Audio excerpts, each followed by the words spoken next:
5 लोग घर में घुसते हैं और उसके बाद देवर को लगातार लात और घूसों से मारने लगते हैं। देवर को मारकर एक तरीके से घायल कर देते हैं और उसके बाद उसके भाभी से 2.5 लाख रुपया और कुछ गहना लूट कर लेकर फरार हो जाते हैं। उसके बाद केस फौजदारी होती है और जब इस मामले का उद्भेदन पुलिस करती है, तब आप भी इस मामले का उद्भेदन सुनकर एकदम से चौंक जाएंगे। चौंक इसीलिए जाएंगे क्योंकि ये पूरा प्लान देवर का ही था।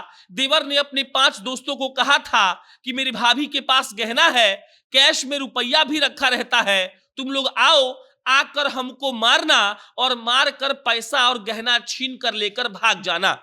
इसमें और इंटरेस्टिंग बात यह है कि जब 5 दोस्त आकर मार रहे थे देवर को, तो देवर इतना शातिर था कि उसने अपने शरीर को सुन्न करने का इंजेक्शन लगवाया हुआ था।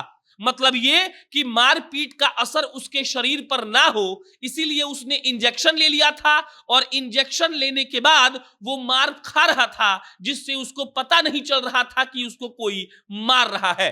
देवर ने ये पूरा फुल प्रूफ प्लान बनाया और फुल प्रूफ प्लान बनाने के बाद ये सब हुआ और भाभी को लूट लिया गया। शादाब नाम है उस देवर का और शादाब ने 5 दोस्तों के साथ मिलकर ये पूरा प्लान बनाया और ये घटना समस्तीपुर की है। शादाब अपने दोस्तों को कहता है कि देखो, मेरी भाभी के पास इतना पैसा और इतना गहना है, तुम आना और लूट लेना। उसके बाद वो अपने दोस्तों को ये भी कहता है कि अगर तुम आओगे लूटने और हम घर पर रहेंगे और मेरे साथ मारपीट तुम लोग नहीं करोगे, तब शक हो जाएगा कि मैंने ही कुछ गलत किया है। इसीलिए शादाब अपने दोस्तों को सिखाता है कि तुम लोग आकर हमको भी मारना। और उसके दोस्त जब उसके भाभी के साथ लूटपाट करने जाते हैं, तब शादाब को भी मारते हैं और शादाब जब मार खाता है, तब उनकी भाभी को लगता है कि ये तो वाकई में चोर और लुटेरे थे, मेरे देवर को भी मारकर भाग गए। उनकी भाभी को पता नहीं था कि उनका देवर अपने शरीर में इंजेक्शन ले चुका है, शरीर को सुन्न करने का एनेस्थेसिया वाला, जिससे उसके शरीर को कोई असर नहीं हो रहा है। और वो इंजेक्शन इसीलिए लिया था ताकि मार खाने के बाद उसको ये पता नहीं चले उसके शरीर को कि उसने मार खाया है। ये सब कुछ लूटकांड हो गया और उसके बाद जब केस वेस दर्ज हुआ तो एक थानाध्यक्ष साहब सस्पेंड भी हुए, क्योंकि उन्होंने चोरी का केस दर्ज किया था, लूटपाट का किया था, लेकिन मामला चोरी का था। और इन सब के बाद जब इस केस का उद्भेदन हुआ, तब एसपी विनय तिवारी खुद आकर सब कुछ बता रहे थे। उन्होंने कहा कि हमने पहले 5 लोगों को अरेस्ट किया, हमें पहले से ही कुछ ना कुछ शक था, और जब पूछताछ की गई तो ये बात मालूम पड़ा कि सारी सेटिंग देवर ने ही की थी और देवर ने ही अपने भाभी के साथ लूटकांड करवाया। अपने शरीर में उसने उस वक्त इंजेक्शन ले रखा था ताकि मारपीट का असर उसके शरीर पर ना पड़े, और ये सब हो गया। वो 5 लोग भी पकड़ा गए और उसके बाद देवर की कहानी सामने आ गई।